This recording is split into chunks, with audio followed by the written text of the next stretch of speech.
You know what? God is not an American. However, American exceptionalism comes from God. Yeah. All over the world. What's going on, everybody? It's your boy Quam Teasy with the Christocrats and the Red Pill Reality here. We want to talk about American exceptionalism.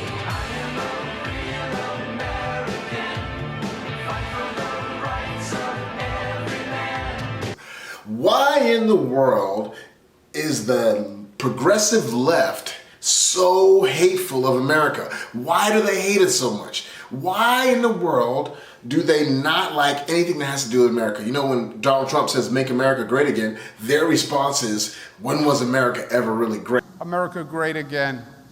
It was never that great. That's when I hear these things about let's make America great again. And I think to myself, well, exactly when did you think America was great? It certainly was. Well, let's look at it.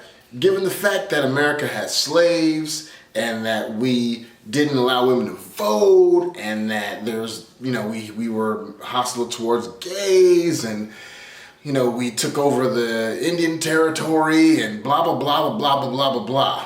And they say that America was started by people that were imperialists and all that. And so that is the thing that should, in their mind, makes America never have been great, right? Number one, why are you here? If you are an American, aren't you supposed to be part of the group of people that fix things? So the problem is that they fail to understand that America is an ideal. The ideal of America comprises of its people who have the same ideal, striving for something better.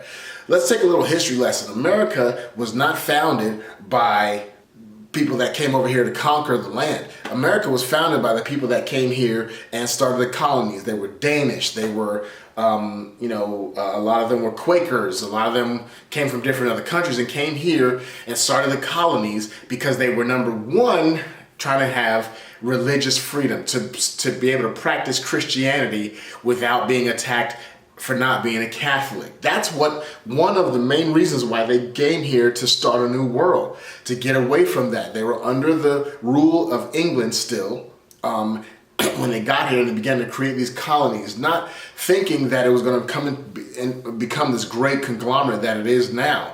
And America, believe it or not, if you do the history, we are the youngest country to become a superpower ever in the history of the world. Whether you like what we stand for or not, whether you like what we do or not, the fact remains that no other country in the world has risen to prominence as we have in the short amount of time in the world. It's never ever happened.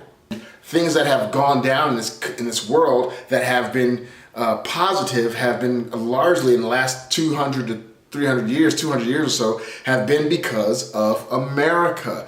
What we've done here has lifted the rest of the world up. Our economy has lifted the rest of the world up. What we produce, the American exceptionalism, our rugged positivity, Lewis and Clark, Martin Luther King. Here is the correlation that I want you to make. Correlation that I want you to make. As a believer, we know that we are sinners saved by grace, right? That we are a work in progress. That we get to come to God as we are, but we don't get to stay as we are. Once the sin in our lives gets exposed, it is our job to allow the Holy Spirit and allow God to change us. That's what makes us great in God's eyes through the veil of Jesus. He sees him instead of us. And while he's seeing him, Jesus, we are able to work on these things and day by day fix these things and change these things and understand our faults and flaws. And that's what makes us exceptional in God's eyes. Because through Jesus, we're able to be transformed into a newer creation, a new person, something new. How that correlates to America is that we have never said that America is perfect or perfection. We are a work in progress. We are a country that recognizes some faults and flaws, and we look to change them and to make them better and to better ourselves. We don't look to stay in the muck and the mire. Once we figure out and find out that, wait a minute, slavery is wrong, then we fight a whole war to change that. And people die and there's casualties. Once we find out, oh, wait a minute, you know what? Women are just like men. They should be able to vote. What do? We go and do it. And we created a system of government that allows us to change our laws and move our laws around. And so that's what creates the exceptionalism. Now, in the past, there has been, that hasn't been in question, even though you have Democrats and you have Republicans, the two main parties, which no one is advocating for a one-party system. We want to be able to have opposing views so that we can have a well-rounded government, a well-rounded society. A lot of times the way that Democratic rulings and stuff and the way that they think are destructive, but a lot of people, rank and file people, are Democrat because they feel like Democrats feel more, they care more about people, which is not actually true, but it is a perception that is out there. But, all that being said, we don't want there to be a one-party system in our country. There needs to be opposing views. And whoever's the views that make the most sense to the population wins the day. That's how it's supposed to work. We're never supposed to be completely unified in those terms, but we've always been divided, but not divided to the point where we think America itself sucks. We've always, right or left, have agreed that America is exceptional and we are trying to make her even better. Make the country even better. We abolish those things just like we do with ourselves, our inner selves. We try to abolish that sin and get that sin nature out so we can make ourselves better. But now we have 20-something candidates who reflect where the Democratic Party has drugged its people to. So far left to say that America is completely bad, that we are totally wrong, that we're more wrong than right. And that is just not the case. If you look at other countries and how they've ran in things, they don't try to fix their nation's ills. They keep them, they modify them. We say, hey, I'm not wrong, and we try to change it.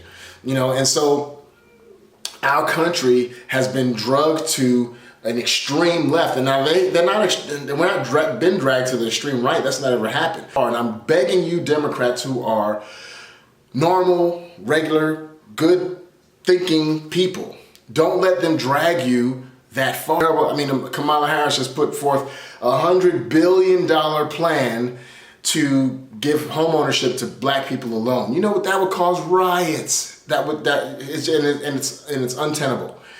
American exceptionalism is something that God has allowed us to have because no other country, without America on the scene, think about this, without America on the scene, where would the world be? And America still is the largest country that sends out humanitarian funds. We are the police of the world. We support everybody around the world. And we also send out the most missionaries still out of this country to the rest of the world. We are still the light of the world for as long as it's allowed. Now, do we still have problems and issues that we have to work through? Of course we do, just like any believer does. Just like any Christian does. But see, Christianity is the only thing that tells you can improve yourself, the inner self, that we start out bad, that our nature is bad, but we can improve. Through God's help, we can improve.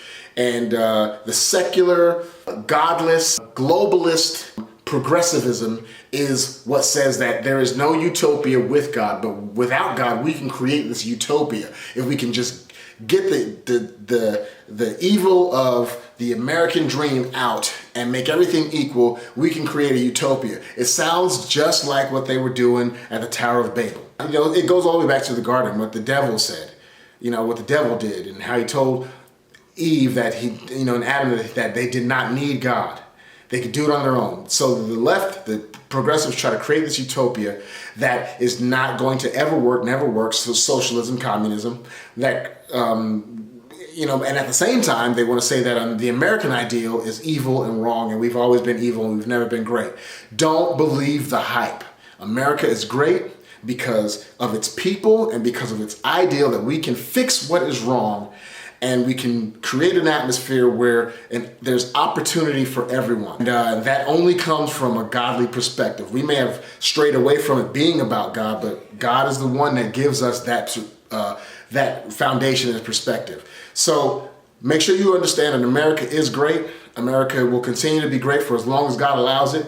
Let's support our president. Let's not look for a one-party system, but let's ignore and fight against the evils of the progressive left. I'm not talking about rank and file Democrats. I'm talking about the progressive left. We can argue all day about economics and what works and what doesn't. But when you are coming to me and trying to tell me that you can have an abortion up until the 9th month or even after, then you've lost me. Then you're on the evil left. You're on the evil progress. You've gone way to the other side. When you tell me that you want to have a 70% tax on the and above on the richest 1%, basically stealing from the rich to give to whatever you want to give it to, may not be the poor, you've lost me on that. You've lost me on that. When you want to tell me that climate change is, or global warming, or the ozone layer is the worst thing that's facing mankind ever, and we have to do something about it now or in 12 years, whatever, you've lost me. You've gone off the deep end. And that's not where America needs to be dragged to. So what do y'all think about it? What do you think? What do you think about American exceptionalism? Are we exceptional? Are we pieces of junk on the bottom of the shoe? You know, did we do anything good in history? Have we changed anything? Let me know what you think. Put it in the comment section below. We have a new a new podcast that is up called My Bros. Check that out. It is on Anchor. You can get that podcast. It's just me talking to my bros about all things that pertain to manhood. Check that out. My wife also has a podcast out called The Well. Check her out as well on Anchor. And look it up. Her name is Grace Uzo Adams, and you'll be able to check her out as well. You know, we're just trying to build a community here, man. The Christocrats, we adhere to God's laws more than anything else, and to what He dictates for us when it comes to pop culture, to politics. And you've seen it all over the place.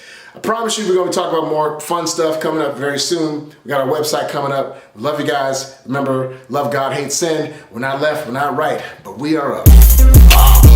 Yeah, yeah.